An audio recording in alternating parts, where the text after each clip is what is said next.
Rav Chana said that then by law, the owner of the upper story of the house can stop his downstairs neighbor from rebuilding. So the Gemara adds, and this statement that Rav Chana said applies only when the beams that support the second story haven't reached lower than 10 tefachim from the ground. But if the beams reach lower than 10 tefachim from the ground, so then the owner of the bottom story can say to the owner of the upper story, below 10 tefachim is mine, and mine is my rishus, is not bound to you to make sure that your house is supported. The Gemara adds more, and this statement that the owner of the upper story can stop his downstairs neighbor from rebuilding is only when they didn't make such a condition with each other, that if the house sinks, that they'll rebuild the house from new once again. But if they made such a deal, an arrangement, they have to dismantle the entire house and rebuild it. The Gemara asks, if they made such an arrangement with each other, to what extent does the ceiling of the lower house drop before the Tanai kicks in? So Chachamim said before, Rabbah, B'Shem Mar Zutra ben Rav Nachman, who said in the name of Rav Nachman, like that which we learned in the Mishnah, if you take upon yourself to build a house for another person without saying the dimensions that you took on, so the height has to be equal to the total of half the length and half its width. So Rabbah said to them, didn't I tell you not to hang empty pictures on Rav Nachman? In other words, don't say silly things in his name. So this is what Rav Nachman really said, as people normally live, and not more. So how much is that? Rav Huna ben Rav Yeshua said, so the ceiling, the lower story has got to be high enough so that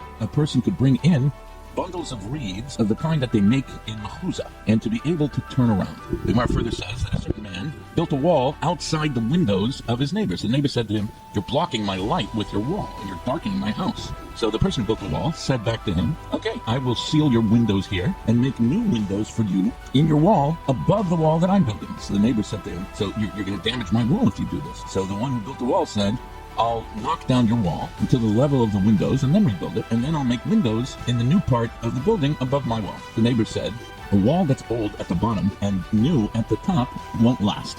So the one who built the wall said to him, I'll knock down the wall until the ground and then rebuild it all, and then I'll make windows for you in it above my wall. So the neighbor said, a new wall in an old house also won't last. So then the other said to him, okay, I'll knock down your whole house, put windows in the new building that I will put in its place. The neighbor said, in the meantime, I won't have a place to live. So the other one said, okay, I'll rent a place for you. So the neighbor said to him, I don't want to bother with moving. So Rav Chama said, B'din, he can prevent him from building the wall. So the Gemara asks, isn't this case the same as the other case where the owner of the upper floor can prevent the owner of the lower floor from rebuilding? So what do I need a second case for? So the Gemara answers, it teaches that even if he uses the house only for storing straw and wood, he can still say that blocking the light causes him damage. So the Gemara further adds, there were two brothers who divided their father's house between them. One got an espelida, which is a hall, and the other one got a garden. So the one who got the garden went and built a wall in front of the opening of the espelida. His brother said, you're blocking the light with your wall and you're darkening my house. So the one who got the garden said, I'm building on my property. So Rav Chama said, he's right. It is permitted for him to build there. Ravina said to Rav Ashi, how's it different from the Brisa? The one, if two brothers divided their father's Yerusha between them. One of them took a vineyard, and the other one took a grain field. So the owner of the vineyard has the right to 4 amos wide in the grain field for the purpose of working the vineyard, since that was the condition that they divided the Yerusha. So why, in this case, does the owner of the hall not have the right to use the light from the garden? Rav Ashi said to them, no.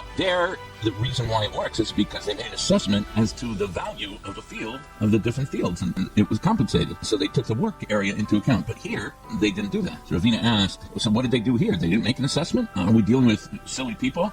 This one took the valuable hall, and the other one took the less valuable garden without making an assessment? That doesn't make sense. So Rav Ashi answered him, they assessed with each other the value of the bricks, the beams, and the boards. They didn't assess the value of the airspace. In that regard, everyone keeps the rights of each of their airspace. The Gemara says, so let the one who got the hall say to the other one, you gave me a well-lit hall. Now you're making it into a small, dark room in Drona. Rav Shimi Bar Ashi said, he gave only a place that's called a hall by name, which means that it's called a hall even though it's no longer used that way. So Rav Ashi said, doesn't Brisa teach that in the case of a person who says, I'm selling you a base core of dirt, it becomes his, even if it's only a leta, a half a core. And the sale is not invalid because he sold him only a place that's called a bait core by name. So the Gemara adds, and this halacha applies only as long as the land he's selling him is actually called a base core. Similarly, if he said to him, I'm selling you an orchard, it becomes his, even if it doesn't have pomegranates, because he sold him only a place that's called an orchard by name. So the Gemara says, this applies only as long as the land he's selling is still called an orchard. So similarly, if he says to him, I'm selling you a vineyard, it's his, even though there's no grapevines, because he sold him a place that's called a vineyard by name. And this applies only as long as the land he's selling is still actually called a vineyard. So the Gemara rejects this whole thing and says, are these cases the same? There, the seller can say to the buyer, I sold you a place that's called that by name. Here, the one who got the hall can say to the brother, I took this portion as my share on condition that I would live there the way our fathers lived, and that you wouldn't change that by blocking the light. Regarding Rav Huna's halacha, that it's permitted for the brother to build a wall, they said to him, this is Mar Yenuka and Mar Kashisha, both sons of Rav Chisda, so they said to Rav Ashi, the Chachamim of Nardo follow their usual reasoning. So Rav Chama was actually from Nardo. So he paskined according to Shmuel, who was also from there. He was the posek of that city. Because Rav Nachman says, he quotes Shmuel, and he says in the case of brothers who are dividing their estate, they don't have a right of way against each other. Even though the father would go the outer field from the inner to get to the Rishus HaRabim, the brother who got the inner field, he doesn't have that same right. So Shmuel continued, not only that, but they don't have the right of windows against each other. In other words, they don't have the right to prevent the other one from building a wall facing his window. And they don't have the right of ladders against each other.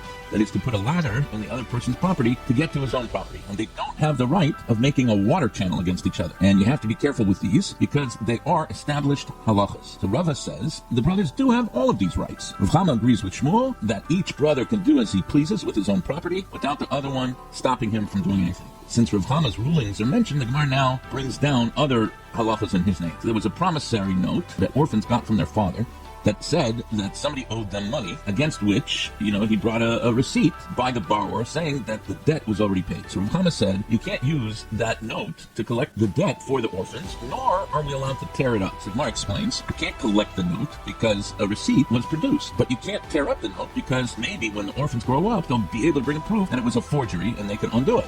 That's why you can't rip it up. Rav Acha ben Rava said to Ravina, so what's the halacha? Ravina said to him, in all those cases, halacha follows that of Rav Chama, except for the case of the receipt, because we don't assume that the Eidim are liars. Since witnesses signed the receipt, Beis Din trusts that the debt was paid, and they tear up the note. So Mazutra ben Rav Mari said, in this case too, the halacha is with Rav Chama, because we're questioning whether the receipt is valid in the first place. Because if it is valid, the borrower should have used it when their father was alive. He didn't do it at the right time, so you learn from here that maybe he forged it. So it's not an absolute right, it's not an absolute proof, but it's enough to tear up the note. The next Mishnah says, if you have a chutzner, so the residents of the chutzner can force each person in that chutzner to participate financially in building a gatehouse and also a door to the chutzner. So Rav Shimon ben Gamliel disagrees. He says, no, not every chutzner needs a gatehouse. You got to consider it on its own thing. For the same reason, people in a city can force each person that lives in the city to donate to building the wall, to making double doors, to make a crossbar for the city. Rav Shimon ben Gamliel says, no, not every town needs a wall. So Lagabi, the latter din, the Mishnah says, how long does a person have to live in the city to be considered like one of the people living in the city, and therefore would have to contribute? So my answer is 12 months. But if he bought a house in the city immediately, instead of renting, so then he's immediately like a person in the city. So the Gemara says, does this mean that when you make a gatehouse, it's good? Wasn't there a man that Eliyahu Hanavi used to speak to? He built a gatehouse, and Eliyahu Hanavi stopped speaking to him after that. The Gemara says, no, this case in the Mishnah is where the gatehouse is on the inside of the chutzner, and the poor can at least reach the chutzner's entrance and be heard inside the chutzner. But the story with Eliyahu Hanavi is a gatehouse that was on the outside of the court, and it blocks the poor from coming into the chutzner entirely. So that's one answer. If you wish, you can say in both cases, the gatehouse was outside the chutzner, and it's not a problem because there's a door to the gatehouse, so that the poor won't be heard in the chutzner, while in the other case, there's no door. Or you could say that both cases, there is a door, and it's still not a problem. In one case, there's a key needed to open the door, and the key is not available to the poor people, whereas in the other case, there's no key needed. Or you could say both cases, there's a key needed, and even still, it's not a problem, because in one case, the key's on the inside, so the poor won't reach it. In the case of the Mishnah, the key is on the outside. So the Mishnah continues that the residents of chutzner can force everyone to financially take part in building a gatehouse and a door to the jointly owned chutzner. So in the Brisa, it says that Rav Shimon ben Gamliel says not every chutzner needs a gate. Rather, a chutzner that is connected to Rishus HaRabim, to the public, that needs a gatehouse to prevent people from looking in. But a chutzner that is not connected to Rishus HaRabim doesn't need a gatehouse. So Gemara asks, why don't the Chachamim make this difference? So my answer is, even if it doesn't connect to the Rishus HaRabim, people in Rishus HaRabim sometimes, because there's crowding, so they're forced to the chutzner, and they come and then they enter into there. So the Mishnah teaches that the residents of a city can force everyone to contribute to building the wall, the double doors, the crossbar, etc. Shimon Gamliel says, no, not every city needs a wall. Rather, a city that's next to the border of a country, that needs a wall. whereas a city that's not connected to a border, that doesn't need a wall. So the Gemara says, why don't the Chachamim make this difference? So the Gemara answers, even if a city is next to the border, sometimes it happens that the armies of the enemy, they come into the area. So therefore, it's always good for a city to be protected by wall. So Lagabe, this issue, Blazer asked Rabbi Yochanan, when the residents of the city get money to build a wall, do they collect it based on the number of people living in each house? Or maybe they collect it based on how wealthy a person is. So Rabbi Yochanan said to him, I collect based on how wealthy. And Elazar, my son, put nails in this. In other words, don't move from this. It's an established halacha, so make sure you do it based on the wealth of the person. Some say, Rabbi Elazar asked Rabbi Yochanan, when they collect the money to build the wall, do they do it based on how close the houses are to the wall? Or do they do it based on the amount of money each person's worth? So Rabbi Yochanan said they do it based on how close the house is to the wall. And Elazar, my son, this is established halacha, put nails in it. So Rabbi Yehuda Nasiya once put a tax to build a wall, even on the Chacham of the city. Reish Lakish said to him, no, Chachamim don't require protection. There's a pasuk in Tehillim which says, how precious are your dear ones to me, Hashem. If I should count them, they're more in number than the sand. If I should count them, count who? If you say that it's the tzaddikim, then the pasuk is saying that they're greater in number than the grains of sand. So how does this make sense? It's not true. If it's written about all of Klal Yisrael as the sand which is upon the seashore, like it says in Bereshis, is it possible that the tzaddikim, who are part of Klal Yisrael, are greater in number than sand? That's not possible either. So rather, this is what the pasuk is saying. If I count the deeds of the tzaddikim, they are greater in number than the grains of sand. And it's a kal v'chomer. If the grains of sand, which are few in number, if they protect the shore from the sea, stopping water coming in, all the more so, the maisim of tzaddikim, for sure, that'll protect them. So Chachamim don't need extra protection. Reish Lakish, when he came before Rabbi Yochanan, and he said over the whole thing, so Rabbi Yochanan said to him, why didn't you also quote the pasuk of Ani Chayma, and my shadayim are like towers?